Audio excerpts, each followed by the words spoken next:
ان فنون کا جاننے والا ہرگز اس میں داخل نہ ہوگا۔ انگریزی پڑھنا جائز ہے یا نہیں؟ سوال کیا گیا اعلیٰ حضرت سے، تو آپ فرماتے ہیں ذی علم مسلمان اگر بنیت رد نصارہ انگریزی پڑھے اجر پائے گا۔ اس لیے علم سیکھے کہ علم سیکھیں گے انگریزی تو میں اسلام کی مدد کروں گا، اسلام کے مخالف کو اس میں جواب دوں گا، اور جو لوگ انگریز ہیں جو صرف انگریزی جانتے ہیں میں ان کو دین کی تعلیم سکھا کر اسلام میں ہدایت داخل کروں گا۔ یہ سارے خیر خواہ ہیں، صحیح راستہ بتاؤں گا، تب تو ٹھیک ہے۔ اور دنیا کے لیے صرف زبان سیکھنے یا حساب تقدیس جغرافیہ جائز علم پڑھنے میں حرج نہیں۔ اگر صرف اسے پڑھتا ہے تو کوئی حرج نہیں، مگر نیت اچھی ہو جائے تو ثواب بھی ملے گا، بشرط کہ تمام وقت اس میں مصروف ہو، اپنے دین علم سے غافل نہ ہو، اور ورنہ جو چیز اپنا دین علم بقدر فرض سیکھنے میں مانے آئے حرام ہے۔ اس طرح وہ کتابیں جن میں نصارہ کے عقائد باطلہ اور انکار وجود آسمان وغیرہ درج ہے ان کا پڑھنا بھی روا نہیں۔ اور بقلم خود مولوی لکھنا، تو بقلم خود اپنے آپ کو مولوی وغیرہ لکھنا کیسا ہے؟ اعلیٰ حضرت قلم ایمان رقم کی جلوہ افروز ملاحظہ کیجئے کہ اپنے آپ کو بے ضرورت شرعی مولوی لکھنا بھی گناہ ہے، مخالف حکم قرآن عظیم ہے۔ قال اللہ تعالی بسم اللہ الرحمن الرحیم وَعَلَمُ بِكُمْ اِذْ أَنشَأَكُم مِّنَ الْأَرْضِ وَإِذْ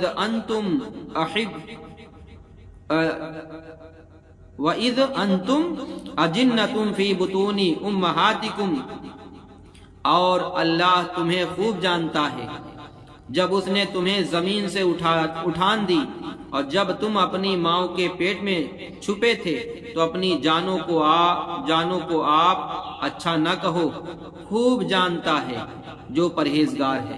اللہ اکبر۔ دوسری جگہ ارشاد ہے الم تر الی الذین یزکون انفسهم بل اللہ یزکی من یشاء، کیا تو نے نہ دیکھا ان لوگوں کو جو آپ اپنی جانوں کو ستھرا بتاتے ہیں، بلکہ خدا ستھرا کرتا ہے جسے چاہے۔ حدیث شریف میں ہے کہ رسول اللہ صلی اللہ تعالی علیہ وسلم فرماتے ہیں کہ من قال انا عالم فہو جاہل، جو اپنے آپ کو عالم کہے وہ جاہل ہے۔ اللہ اکبر۔ یعنی گھمنڈ کے طور پر کوئی کہتا ہے کہ میں عالم ہوں تو ظاہر سی بات ہے میرے آقا فرماتے ہیں وہ جاہل ہے۔ علم پہ گھمنڈ کرنا حرام ہے۔ ہاں اگر کوئی شخص حقیقت میں عالم دین ہو اور لوگ اس کے فضل سے ناواقف ہوں، اور یہ اس سچی نیت سے کہ وہ آگاہ ہو جائیں، لوگوں کو بتائے کہ میں عالم ہوں، جو دینی مسائل ہو پوچھ سکتے ہیں، تو عاجزی انکساری ہو، گھمنڈ دکھاوا نہ ہو تو جائز ہے، تاکہ لوگوں کو آگاہ ہو، علم ہو جائے لوگ کہ ہاں یہ پڑھا لکھا شخص عالم دین ہے، ہم اسے دین کے مسائل جانیں، سیکھیں، فیض لیں، ہدایت پائیں، اپنا عالم ہونا ظاہر کرے تو مذائقہ نہیں۔ جیسے سیدنا یوسف علیہ السلام نے فرمایا تھا انی حفیظ علیم، پھر یہ بھی سچے عالموں کے لیے ہے۔ استاد کا حق شاگرد پر اور عالم کا حق جاہل پر کس قدر ہے؟ ایک سوال پر اعلیٰ حضرت نے فرمایا امام زند ودستی نے فرمایا، امام زندوستی نے فرمایا عالم کا حق جاہل پر اور استاد کا حق شاگرد پر، اسٹوڈنٹ پر ایک سا ہے، ایک طرح ہے، اور وہ یہ ہے کہ اس سے پہلے بات نہ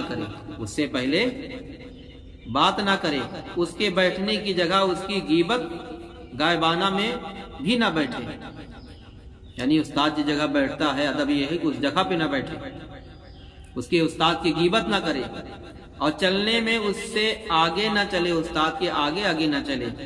عربی آدمی کو چاہیے کہ اپنے استاد کے حقوق واجب کا لحاظ رکھے، اپنے مال میں کسی چیز سے اس کے ساتھ کنجوسی نہ کرے، یعنی جو کچھ اسے درکار ہو بخوشی خاطر حاضر کرے استاد کو، اس کے قبول کر لینے میں اس کا احسان مانے اپنے استاد کا کہ استاد نے ہماری چیز کو قبول کر لیا۔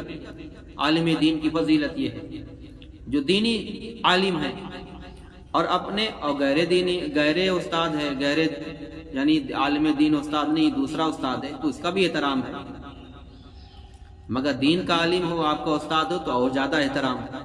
اپنی سعادت جانے، عربی یعنی استاد کے حق کو اپنے ماں باپ اور تمام مسلمانوں کے حق سے مقدم رکھیں، پہلے رکھیں، اور جس نے اسے اچھا علم سکھایا اگرچہ ایک ہی حرف پڑھایا ہو اس کے لیے تواضع کرے، اس کے سامنے عاجزی انکساری کرے، گھمنڈ نہ کرے شاگرد اپنے استاد کے سامنے، اور لائق نہیں کسی وقت اس کی مدد سے باز رہے، وقت ملے تو استاد کی مدد بھی کرے، اپنے استاد پر کسی کو ترجیح نہ دے، اگر ایسا کرے گا تو اس نے اسلام کے رشتوں سے ایک رسی کھول دی۔ استاد کی تعظیم سے ہے کہ وہ اندر ہو اور یہ حاضر ہوا تو اس کے دروازے پر ہاتھ نہ مارے کہ کھٹکھٹا کے جگائے، بلکہ اس کے باہر آنے کا انتظار کرے۔ اللہ اکبر، اتنا احترام استاد کا۔ قال اللہ تعالی بسم اللہ الرحمن الرحیم ان الذين ينادون من وراء حجرات اكثرهم لا يعقلون ولو انهم صبروا حتى تخرج اليهم لكان خيرا لهم والله غفور رحيم۔ قرآن مجید میں اللہ تعالیٰ ارشاد فرماتا ہے، بے شک وہ جو تمہیں حجرے کے باہر سے پکارتے ہیں، یعنی گھر کے باہر سے جو آواز دیتے ہیں، ان میں اکثر بے عقل ہیں، اور اگر وہ صبر کرتے یہاں تک کہ تم آپ ان کے پاس تشریف لاتے تو یہ ان کے لیے بہتر تھا، اور اللہ بخشنے والا مہربان ہے۔ تو عالم دین ہر مسلمان کے حق میں عموماً اور استاد علم دین اپنے شاگرد کے حق میں خصوصاً نائب حضور پرنور سید عالم صلی اللہ تعالی علیہ وسلم ہے۔ وہابیوں سے بچوں کو پڑھانا کیسا ہے؟ تو وہابیوں سے بچوں کو، گمراہوں لوگوں سے، خارجی، قادیانی، صلح کلی، غیر مقلد، جتنے بھی اہل سنت والجماعت کے گمراہ فرقے ہیں چھوڑ کر، اہل سنت والجماعت عرف سنی کو چھوڑ کر جتنے بھی گمراہ فرقے ہیں جو اللہ اور اس کے رسول کی توہینی کی ہیں، ان سے بچوں کو پڑھانا کیسا ہے؟ اعلیٰ حضرت سوال کیا گیا تو اعلیٰ حضرت نے اپنی نئی حدیث سے جواب دیا اور قرآن مجید کا حوالہ دیا کہ وہابیوں سے اپنے بچوں کو تعلیم دلوانا کیسا ہے۔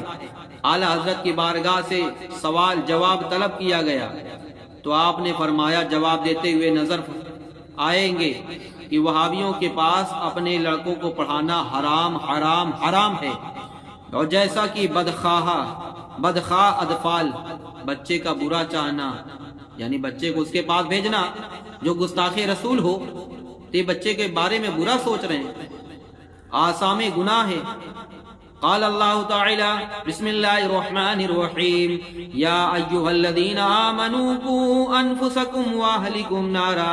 قرآن مجید میں اللہ تعالی ارشاد فرماتا ہے، اے ایمان والو، اپنے اور اپنے بچوں کو، اپنے گھر والوں کو، یعنی بچے بھی گھر والے ہی ہیں، جہنم کی آگ سے بچاؤ۔